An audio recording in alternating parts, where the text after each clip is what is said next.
Selon vous, en regardant Lise et moi, qui est le patron? Qui est le boss? Vous avez raison, c'est Lise.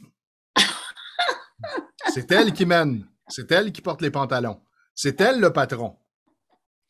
Le leader, tu veux Oui, dire? mais c'est une leader, puis c'est aujourd'hui ce dont on parle, c'est une leader qui a une approche extrêmement stratégique. C'est-à-dire qu'elle n'impose pas, elle suggère, elle amène les suggestions de thèmes pour ses capsules de la belle façon, bien présentée, ce qui donne le goût d'aller de l'avant.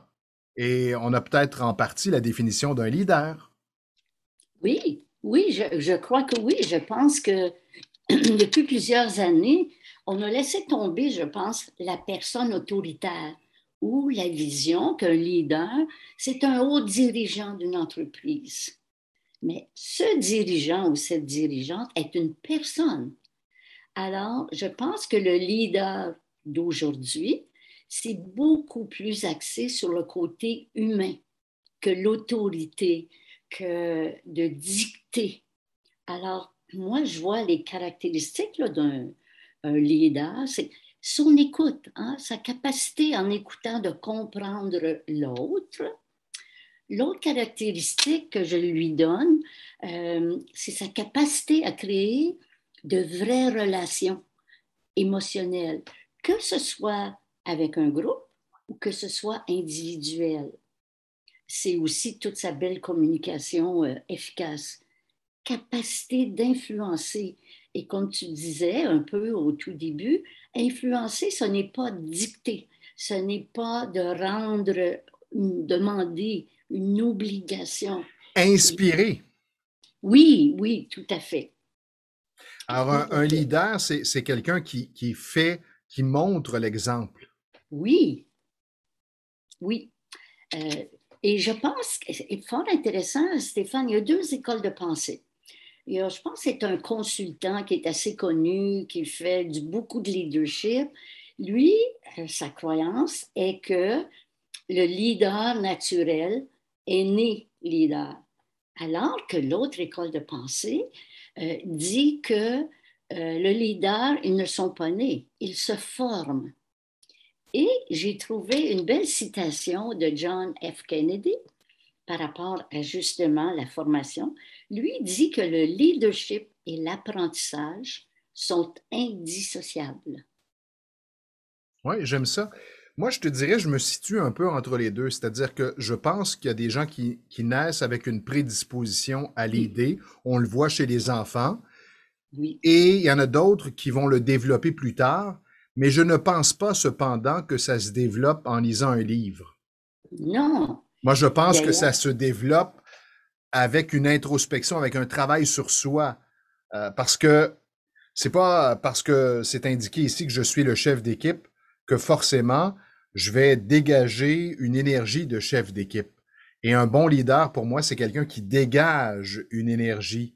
oui, oui. On a parlé d'intégrité, je pense que c'est dans une de nos dernières capsules. L'intégrité, je pense, fait partie. Un leader qui fait preuve d'intégrité, je pense que déjà là, c'est donner l'exemple. Et le leader, je le vois beaucoup, Stéphane, entre deux individus qui sont en communication, autant qu'avec un groupe. Deux individus, pour moi, le leadership, disons qu'on est en train de discuter sur un thème précis, puis on se perd. Je pense que la nature du leader va vouloir ramener la discussion selon l'objectif que nous nous sommes donné aussi de dire, ah, je comprends pas tout à fait. Je pense qu'un bon leader est capable de dire, on ne sait pas tout, capable de dire, j'aurais besoin d'explications, je ne comprends pas. Alors ça aussi, alors je le vois beaucoup, beaucoup, autant de un à un qu'avec un groupe. C'est probablement les mêmes qualités caractéristiques, sauf que on peut choisir d'être leader comme personne, sans vouloir diriger un groupe, sans vouloir mobiliser une petite équipe. Alors moi, je pense que ce qu'on veut ressortir aujourd'hui, c'est beaucoup, est-ce que j'ai des qualités de leader en tant que personne? Est-ce que j'ai une bonne écoute? Est-ce que je suis capable de comprendre l'autre? Et à mon avis, et ça, j'aimerais que tu vraiment élabores là-dessus, la base du leader, d'après moi, c'est beaucoup la communication, une communication efficace. Pour moi, un leader est aussi aujourd'hui un coach. Alors, les Oui, gestionnaires, selon moi, doivent développer ces habiletés à coacher, à amener les gens un peu plus loin dans leur façon de travailler, de voir aussi les enjeux de leur quotidien. Mais d'ailleurs, effectivement, le leadership, c'est directement, intimement relié à la communication, tout à fait. Et pour, je dirais, compléter ce que tu mentionnais, entre nous, je faisais une blague quand même avec un fond de vérité tantôt, c'est-à-dire que je pense vraiment que notre relation oui, nous permet d'alterner, c'est-à-dire que par moments, c'est toi qui agis à titre des leaders, à d'autres moments, c'est moi, et oui, on se laisse aller là-dedans et on se positionne facilement. Il n'y a pas de, il y a pas de compétition, non, du tout, du tout. ça se Et fait naturellement. d'ailleurs, je suis tout à fait d'accord avec toi quand tu fais le lien avec le coaching. Comme moi, ma pratique en coaching, c'est beaucoup avec des gestionnaires. Et l'objectif, souvent, c'est de rendre les gestionnaires de bons coachs. C'est-à-dire de développer cette capacité de comprendre son équipe, ses gens, de les développer, de leur aider. Et si on constate tous les argents qui se dépensent aujourd'hui par les entreprises pour former les gens au leadership, on voit bien que le style de leadership a bien changé depuis plusieurs années. Comme je disais Absolument. plus tôt, c'était l'autorité. Si j'étais un gestionnaire, j'avais l'autorité sur tout. Oui, Ce n'est plus exactement. ça. Ce n'est plus ça.